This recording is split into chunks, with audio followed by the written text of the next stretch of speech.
Welcome back, everyone. Before we dive in, make sure you drop your thoughts and the lessons you took from this story in the comments. And don't forget to like and subscribe. Let's get into it. The champagne was flowing like water. The string quartet was playing something expensive and forgettable. And my fiancée was kissing another man like her life depended on it. I stood there in my own living room watching Selah Devereaux, soon to be Selah Granger in exactly 48 hours, press her lips against Quincy Bellamy's mouth with the kind of passion she had not shown me in months. The engagement party was supposed to be our moment, our celebration before the big day. Instead, it felt like I was watching my future implode in real time. "Elias, you okay?" Calm Caleb Mason appeared at my elbow, holding 2 beers and wearing the kind of concerned expression that meant he had seen it, too. Caleb had been my best friend since we were kids, scraping barnacles off boats at the marina. He knew me well enough to recognize the warning signs. "Just peachy," I muttered, taking one of the beers and draining half of it in one gulp. The bitter taste matched my mood perfectly. Selah finally broke away from Quincy, laughing that precise, tinkling laugh she saved for important clients and social climbers. "Oh, Quincy, you are terrible. That is just how I say hello to old friends." Old friends, right? Quincy Bellamy owned half the yacht club and thought his money made him untouchable.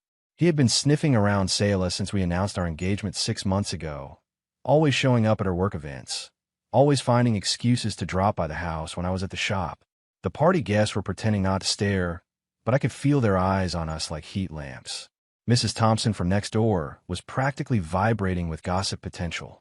Ariel Forrest, Selah's maid of honor and partner in crime, was watching the whole scene with barely concealed amusement. That was when inspiration struck. I walked over to Ariel, who was sipping champagne and trying to look innocent in her designer dress. "Ariel," I said loudly enough for the nearby guests to hear, "thanks for being such a good friend to Selah. Let me give you a proper goodbye." Before she could react, I pulled her close and kissed her exactly the way Selah had kissed Quincy. Long, deep, and with enough theatrical passion to make the string quartet miss a note. Ariel's eyes went wide with shock, her champagne glass slipping from her fingers to shatter on the hardwood floor. The room went silent.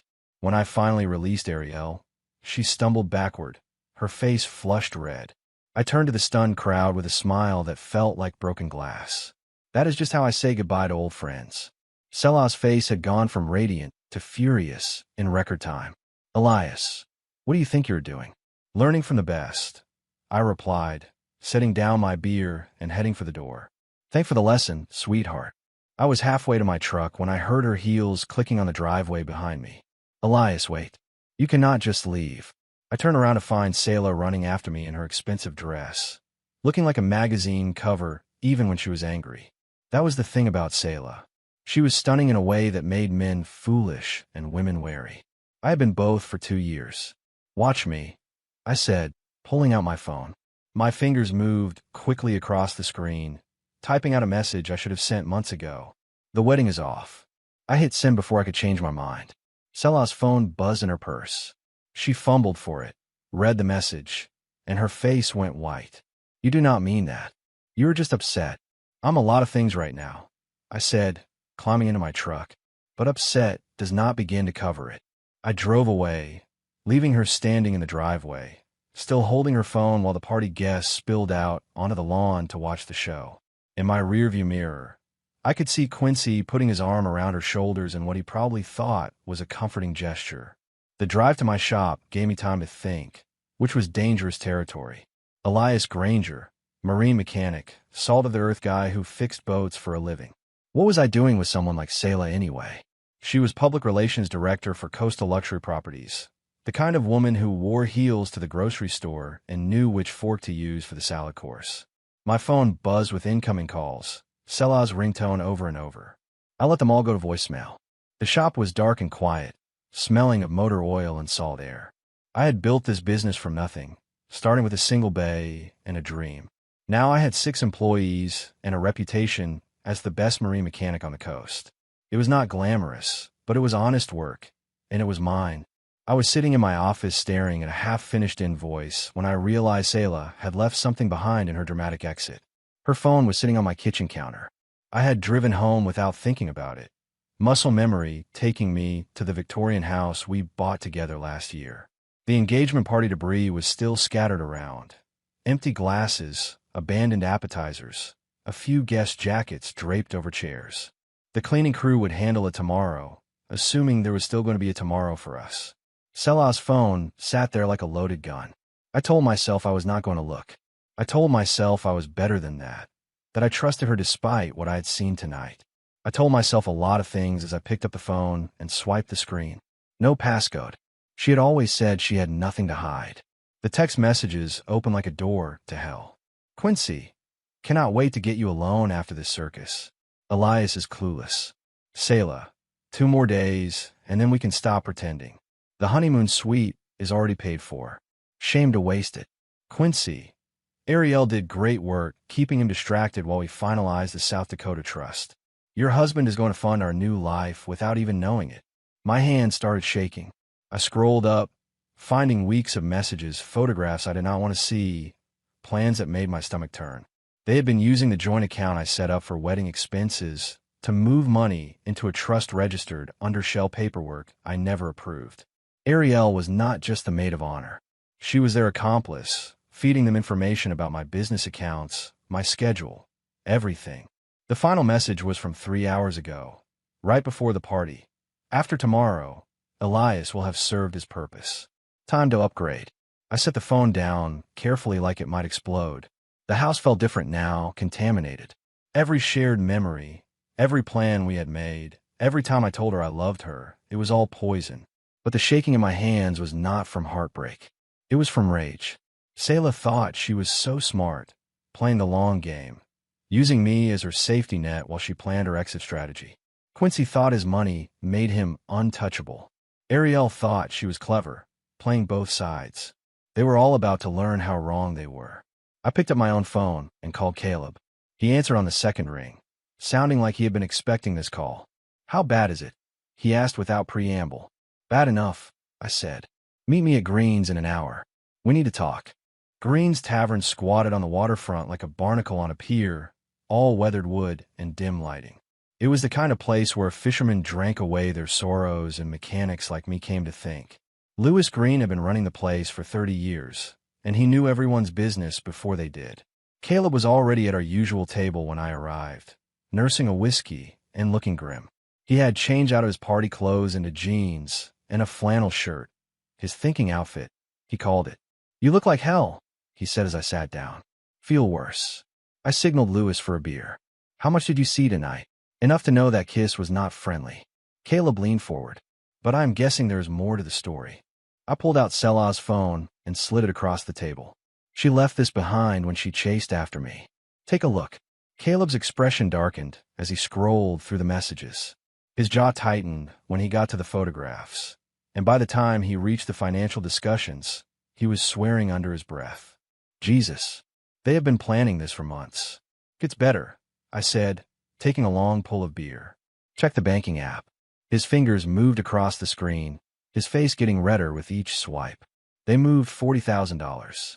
Your $40,000, wedding fund, house down payment, business expansion money, all sitting in a trust registered out of South Dakota with Quincy's fingerprints on it. The beer tasted like ash in my mouth. I was going to surprise her with a honeymoon in Hawaii. Turns out she was planning to surprise me with bankruptcy. Lewis appeared at our table with a fresh round, his weathered face creased with concern. You boys look like someone died. Everything okay? Wedding is off, I said simply. Lewis whistled low. Selah finally showed her true colors. I raised an eyebrow. You knew. Son, I have been serving drinks in this town for 3 decades. I see everything, hear everything, and forget most of it by morning. But that woman, he shook his head. She has been coming in here with Quincy Bellamy for weeks. Always sitting in the back booth, always whispering. Figured you knew. Caleb and I exchanged looks. What else have you seen, Lewis? Ariel Forrest meets with them sometimes. Brings papers. Looks nervous. And Quincy has been flashing a lot of cash lately, talking about some big investment opportunity. Lewis wiped down our table unnecessarily. Word is he is running some kind of gambling operation out of the yacht club. High-stakes poker games for people who do not want paper trails on their winnings. This was getting better by the minute. Anything else? Mrs. Thompson was in here yesterday gossiping about how Selah has been getting deliveries at odd hours. Expensive stuff, jewelry, clothes, things you probably did not buy her. Lewis straightened up. Look, Elias, I mind my own business, but you are good people. Whatever you are planning, remember revenge is a dish best served cold.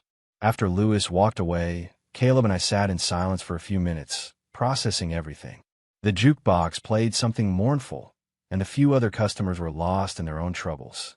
So what is the plan? Caleb finally asked. I pulled out a napkin and started writing. They want to play games. Let's play games. But we're going to play by my rules. The plan that emerged over the next hour was beautiful in its simplicity. Selah, Quincy, and Ariel had made one crucial mistake. They had underestimated me. They saw a simple mechanic, a blue-collar guy who was good with his hands, but not much else. They forgot that running a successful business requires intelligence, planning, and the ability to think 3 steps ahead.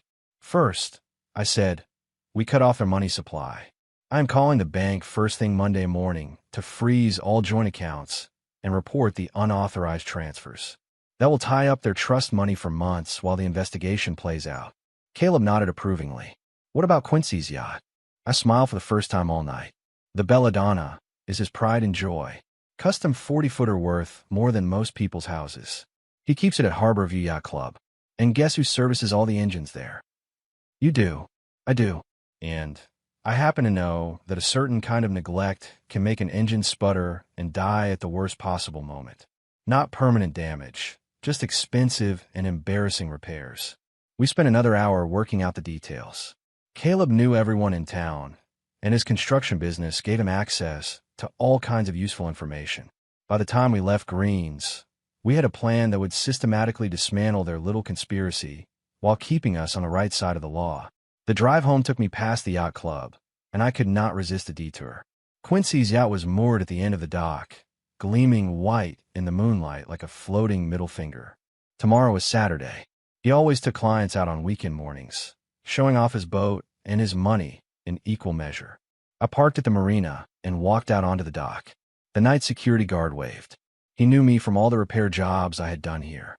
My toolbox was in the truck, and it took me less than 10 minutes to make a small, reversible change that would guarantee the Belladonna choked at precisely the wrong time. Not enough to cause permanent harm, just enough to make the engine fail in front of a crowd that would never let him forget it. As I worked, I thought about Selah sleeping in our bed, probably wondering where I'd gone with her phone. By now, she would be panicking, trying to figure out how much I knew. Quincy would be telling her not to worry, that I was just a simple mechanic who could not possibly outsmart them. Ariel would be the weak link. She was greedy, but not particularly brave. And when the pressure started mounting, she would crack like an egg. I finished my work and headed home, feeling better than I had all night. The house was dark. Selah had not come home yet, probably staying at Ariel's place to plan their next move. Fine by me. I had work to do. The home office was in the basement, a cluttered space where I kept business records and tax documents. But I also kept copies of everything. Bank statements, credit reports, legal documents. If you're going to run a business, you need to be organized. And if you're going to wage war, you need ammunition. It took me 2 hours to gather everything I needed. Copies of the unauthorized transfers, screenshots of the text messages from Selah's phone, documentation of Quincy's suspected gambling enterprise that Lewis had mentioned. I even found records of Ariel's debts. She owed money to half the credit card companies in America, which explained why she had been so eager to help with Selah's scheme. By 3 in the morning, I had enough evidence to destroy all 3 of them. The question was how to use it for maximum effect. I made coffee and sat in the kitchen, staring at the pile of documents. Outside, the first hints of dawn were creeping across the sky.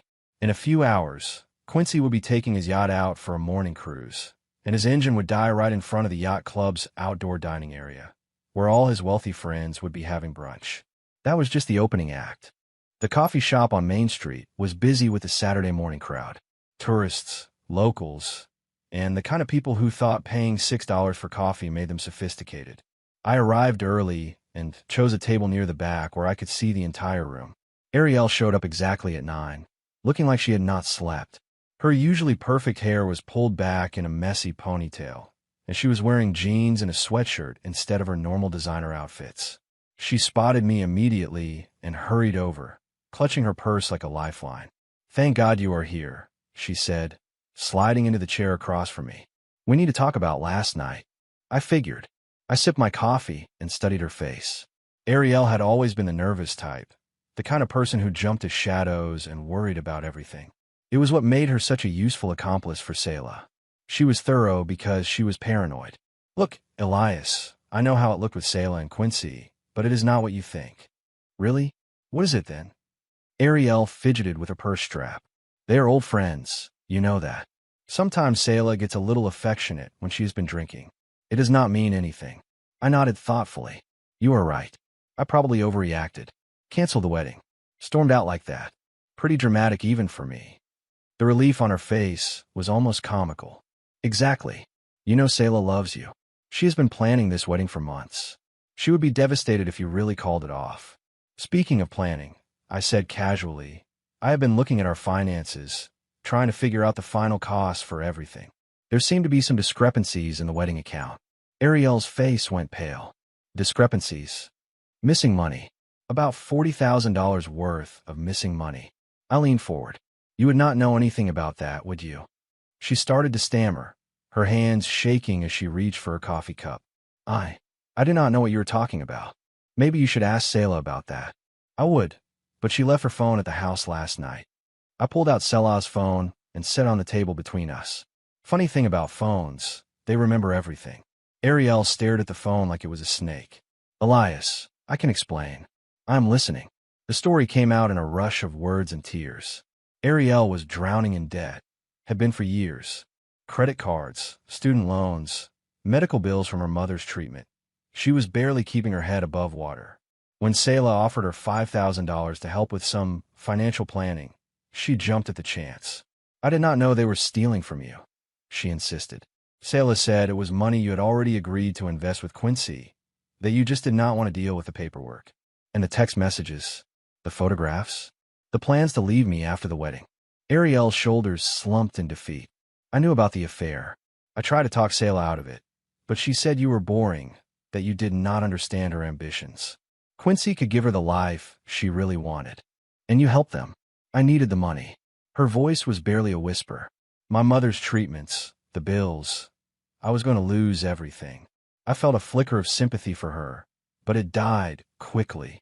"So you decided to help them steal mine instead." Before Ariel could respond, my phone buzzed with a call from Caleb. "Elias, you need to get down to the yacht club. Quincy is having some engine trouble." I smiled and answered the call. "What kind of trouble?"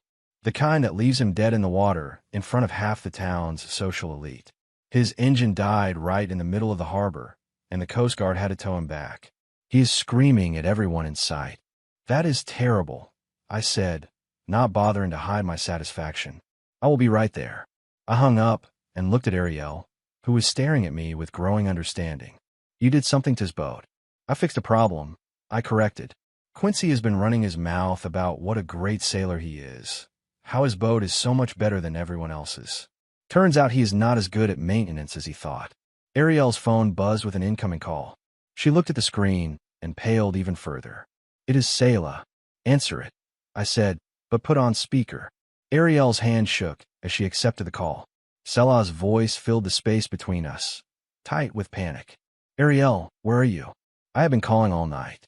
Elias took my phone and Quincy's boat just broke down in front of everyone. Something is wrong. I am having coffee." Ariel stammered. "With who?" "Ariel, you sound strange. What is going on?" I leaned forward and spoke directly into the phone. "She is having coffee with me, sweetheart. We are having a very interesting conversation about financial planning." The silence on the other end of the line stretched for several seconds. When Selah finally spoke, her voice was ice cold. "Elias, I should have known you would drag Ariel into this." "I did not drag anyone anywhere. Ariel came to me, remember? Wanted to explain how that kiss last night did not mean anything. How you and Quincy are just old friends." I picked up Ariel's coffee cup and took a sip. "She has been very helpful. Whatever Ariel told you, she is lying. She has been jealous of us from the beginning." Ariel's face crumpled. After everything she had done for Selah, this was the thank you she got, thrown under the bus at the first sign of trouble. "Actually," I said, Ariel has been very honest. She told me all about your mother's medical bills, her debt problems, and how you offered her money to help with some planning. She also mentioned that she did not realize she was helping steal from me. That is not, Selah started, then stopped. She was smart enough to realize she was digging herself deeper. Here's what is going to happen, I continued. Ariel is going to walk away from this mess right now. She's going to pay back every penny she took from me, and she is going to stay away from both of us. In exchange, I will not press charges for theft and fraud. Ariel nodded eagerly. Yes, I will pay it back. All of it. As for you, Selah, we need to have conversation. A face-to-face conversation. Meet me at the house in 1 hour. And if I do not, I smiled even though she could not see it. Then I start making phone calls. Your boss at Coastal Luxury Properties might be interested to know how you have been using company resources for personal business. The Internal Revenue Service might want to look at that South Dakota trust. And I'm sure the local newspaper would love a story about the town's most photographed couple and their dramatic breakup. The line went dead. Selah had hung up, but the message was clear. She would be at the house. Ariel was crying openly now, mascara running down her cheeks. What happens to me? That depends on you, I said, standing up. You can keep being their accomplice and go down with the ship, or you can cut your losses and start over. But choose quickly. This train is picking up speed, and I will not offer this deal again. I left her sitting in the coffee shop and drove to the yacht club. The scene was everything Caleb had promised and more. Quincy's pristine yacht was tied up at the dock, surrounded by curious onlookers and marina staff. Quincy himself was standing on the pier, red-faced and shouting at anyone who would listen. This is sabotage, he was yelling at the harbor master. Someone tampered with my engine. I walked over with my toolbox, putting on my best concerned expression. Having some trouble, Quincy? He spun around, his face twisted with rage. Elias, thank God, someone sabotaged my boat. The engine just died right in the middle of the harbor. That is terrible, I said, climbing aboard to examine the engine. Let me take a look. It took me about 10 minutes to diagnose and clear the reversible fault I had orchestrated. The engine started immediately, purring like a contented cat. Quincy's relief was palpable. You are a lifesaver, Elias. I do not know what I would have done without you. Just doing my job, I replied, packing up my tools. Though, I have to ask, when is the last time you had the fuel system thoroughly serviced? Problems like that usually point to sloppy maintenance. Quincy's face darkened. Are you saying this is my fault? I am saying boats require regular care, and if you do not take care of them, they will embarrass you at the worst possible moment. I climbed back onto the dock. But hey, that is why I stay busy, right? As I walked away, I could hear Quincy explaining to anyone who would listen that the problem was a simple maintenance issue, not sabotage. His reputation as a master sailor had taken a hit, and everyone at the yacht club would remember the day his boat died in the harbor. 1 down, 2 to go. The house felt different when I walked through the front door. Maybe it was knowing that everything Selah and I had built together was a lie. Or maybe it was the way the afternoon light fell through the windows, highlighting the engagement party debris that still littered the living room. Either way, it did not feel like home anymore. I spent the time before Selah arrived cleaning up, not because I cared about the mess, but because I needed something to do with my hands. The champagne glasses went into the dishwasher, the leftover food into the trash, the flowers into the garbage disposal. By the time I finished, it looked like the party had never happened. Selah's car pulled into the driveway, exactly 1 hour after our phone call. I watched from the kitchen window as she sat in the driver's seat for a few minutes, probably gathering her courage or planning her strategy. When she finally got out, she looked like she was going to war. Designer jeans, silk blouse, heels that clicked against the driveway like gunshots. She used her key to let herself in, calling my name as she entered. Elias, we need to talk. In here, I replied from the kitchen. She appeared in the doorway, and for a moment, I remembered why I had fallen for her in the first place. Selah was beautiful in a way that made you forget your own name. Tall, poised, with the kind of confidence that came from always getting what she wanted.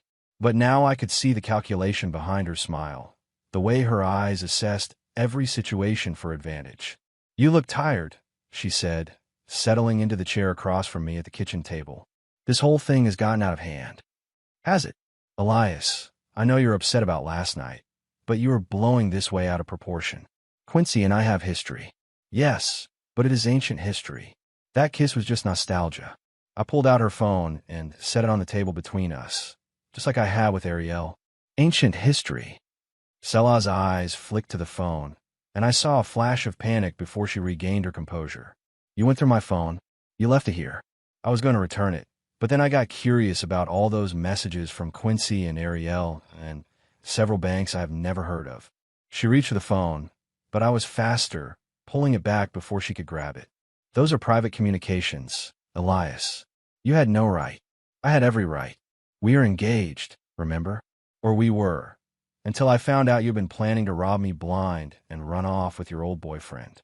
Selah sat back in her chair, her mask finally slipping. It is not what it looks like. Really? Because it looks like you have been using me as your personal bank while planning your exit strategy. $40,000, Selah. That is not pocket change.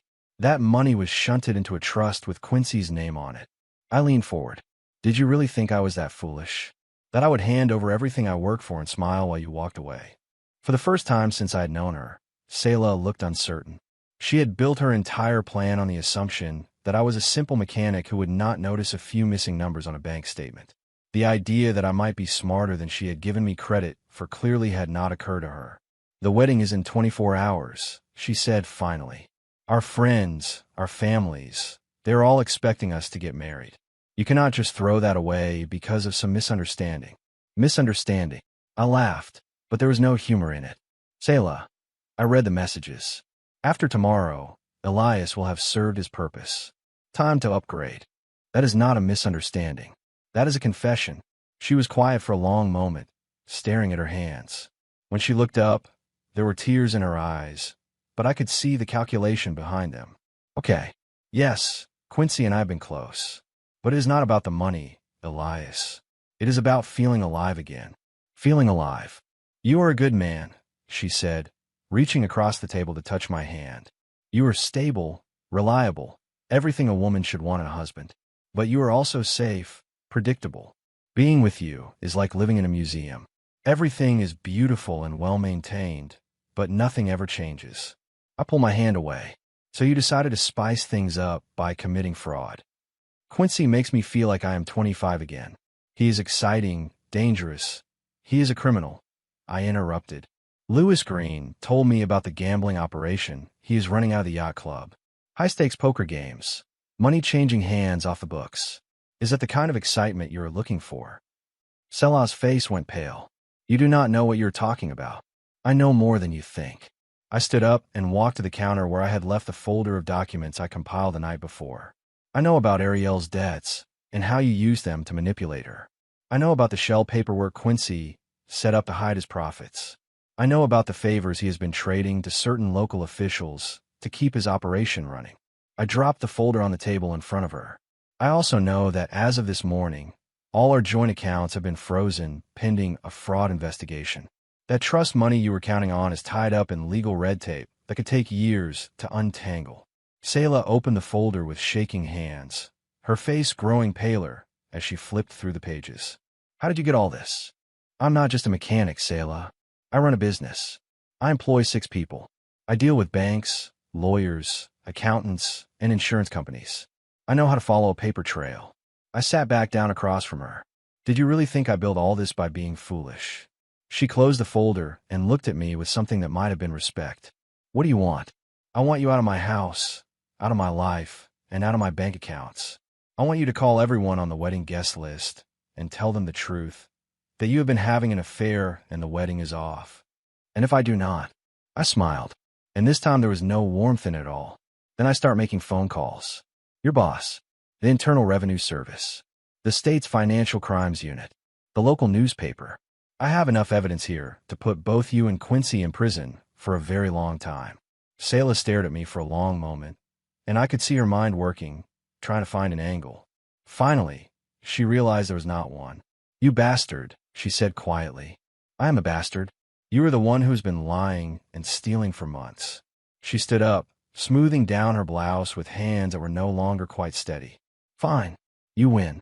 I will call off the wedding, pack my things, and disappear from your perfect little life. Good. She started toward the door, then turned back. You know, Elias, You might have won this round, but you're going to end up alone. No woman is ever going to be enough for you because you do not know how to take risks, how to really live. You will spend the rest of your life in this house working on your boats, wondering what might have been. Maybe, I said, but I will sleep well at night knowing I am not a thief and a liar. After she left, I sat in the kitchen for a long time, listening to the silence. The house felt empty, but it also felt clean, like a fever had broken. My phone rang several times, probably wedding vendors, family members, and friends who had heard the news. I let them all go to voicemail. Around sunset, Caleb showed up with a six-pack of beer and a pizza. Figured you might need some company, he said, settling into Selah's chair. How is the word spreading? Like wildfire. Mrs. Thompson has been working overtime, and Green's had a steady stream of customers all day asking about the drama. Ariel's been crying at the coffee shop for hours, and Quincy's been drinking heavily at the yacht club. I opened a beer and took a long sip. Think it is over. Caleb shook his head. Not yet. Cornered animals are dangerous, and you just cornered 3 of them. They are going to try to fight back. He was right. Selah was too proud to just disappear quietly. Quincy had too much to lose, and Ariel was too desperate to give up without a fight. This was just the end of the first act, but I was ready for whatever came next. Sunday morning arrived gray and drizzling, the kind of weather that matched my mood perfectly. Today was supposed to be my wedding day.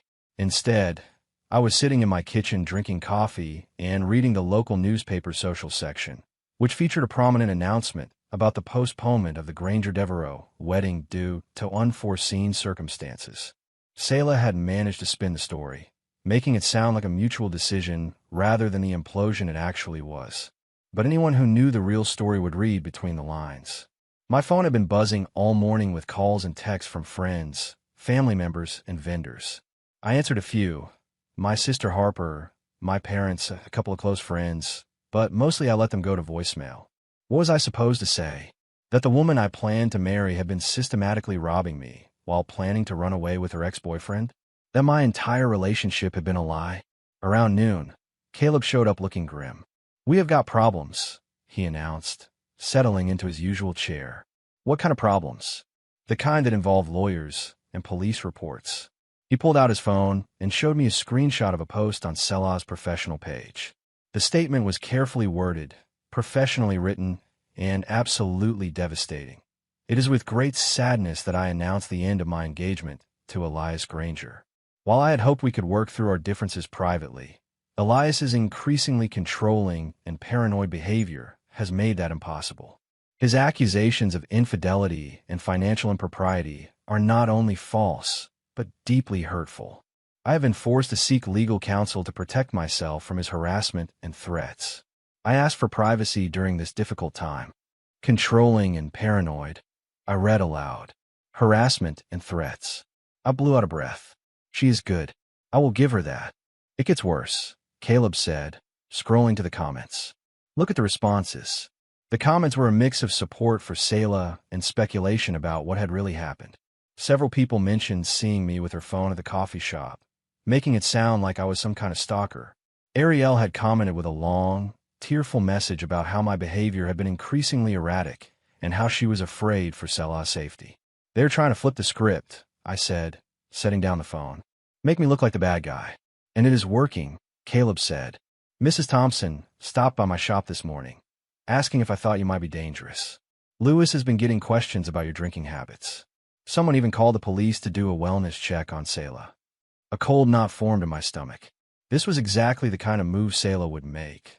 When you cannot win on the facts, change the narrative. She was using her public relations skills to turn herself into the victim and me into the villain. There is more, Caleb continued.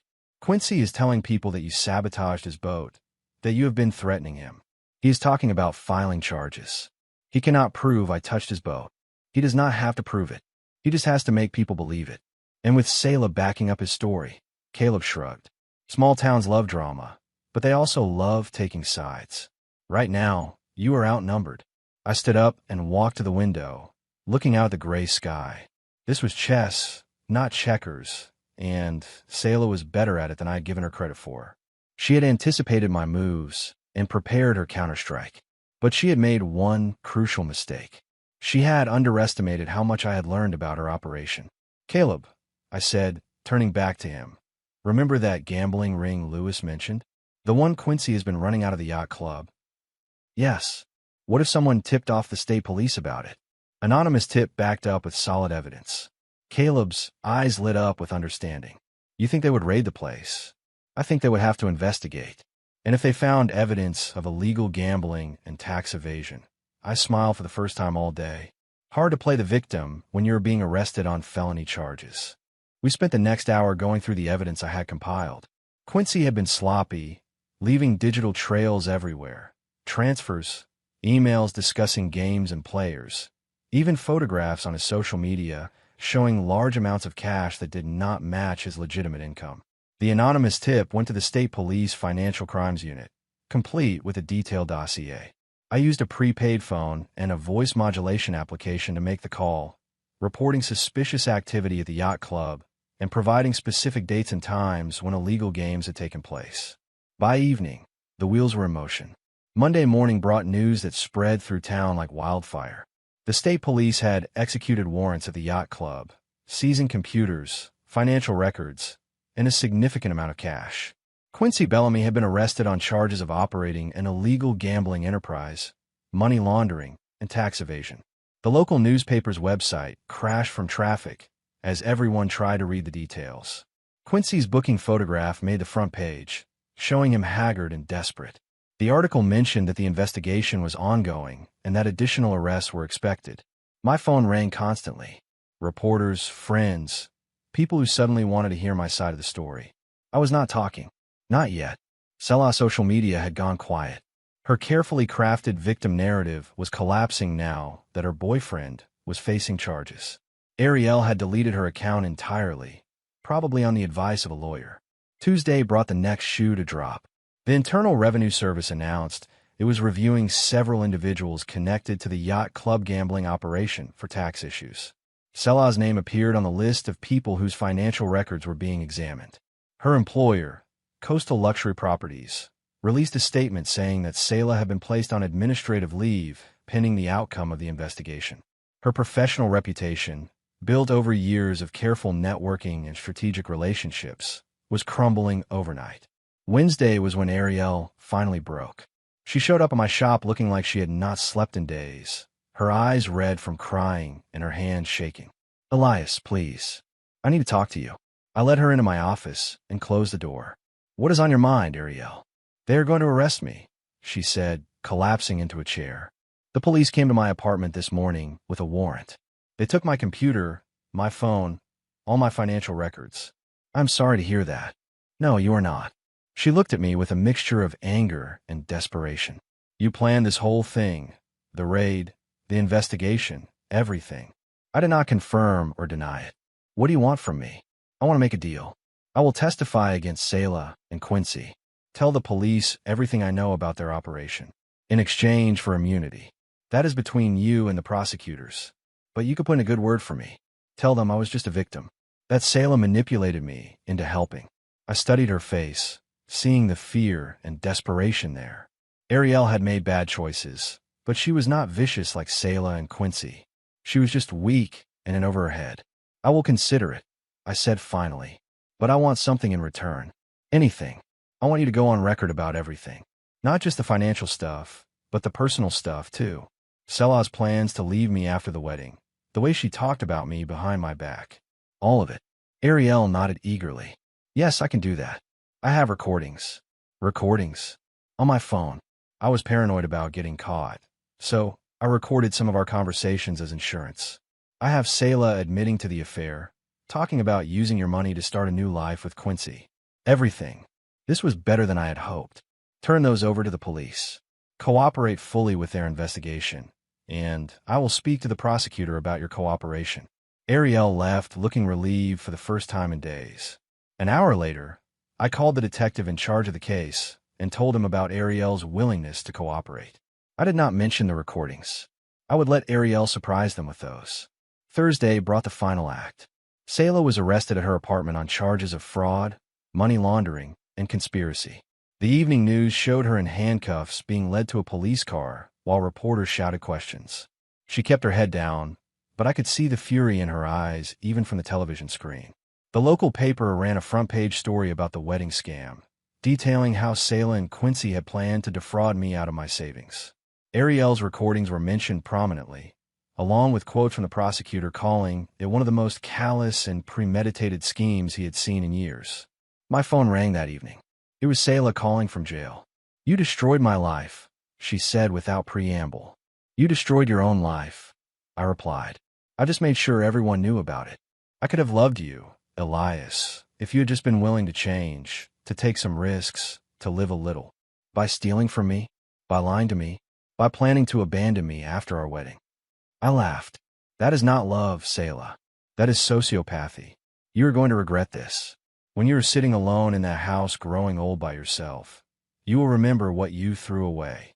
"Maybe," I said, "but I will sleep well at night knowing I am not sharing my bed with a thief." I hung up and blocked her number. Friday was quiet. The media circus was winding down. The reporters had moved on to other stories, and the town was slowly returning to normal. I reopened the shop and tried to get back to work, but my heart was not in it. That evening, I was sitting on my back porch with a beer when Harper showed up. My sister was 5 years younger than me, a lawyer in Portland with sharp eyes and no patience for nonsense. "Hell of a week," she said, settling into the chair next to mine. "That is one way to put it. The whole family has been worried about you. Mom wanted to drive up here and make sure you were eating." "I am fine." Harper studied my face. "Are you?" "Because from where I am sitting, you look like a man who just burned down his entire life." "My life was already burned down. I just made sure everyone could see the flames. Selah was a piece of work. I will give you that. But Elias, what you did to her, to all of them, that was some serious scorched earth stuff." I turned to look at my sister. "You think I went too far? I think you did what you had to do. But I also think you need to be careful about what this turns you into." She reached over and squeezed my hand. "Do not let their poison make you bitter. Do not let what they did change who you are." We sat in comfortable silence as the sun set over the water. Somewhere in the distance, I could hear the sound of boats returning to harbor, their engines puttering softly as they navigated the channel. "So what is next?" Harper asked. "I do not know," I admitted. "For the first time in 2 years, I have no plans. No wedding, no fiancé, no shared future to worry about." "Sounds liberating. Sounds terrifying." Harper laughed. "Same thing."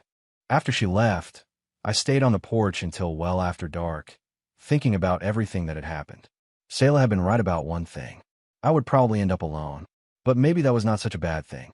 Maybe being alone was better than being with someone who saw you as nothing more than a means to an end. My phone buzzed with a text from Caleb. "Drinks at Green's tomorrow night. Lewis is buying the first round for the man who cleaned up the town." I smiled and typed back, "I will be there." The party was over, but maybe that was fine. Maybe it was time to start something new. If you enjoyed this story, please like, comment, and share this video with your friends. Subscribe and turn on the notification bell so you never miss a powerful story drop.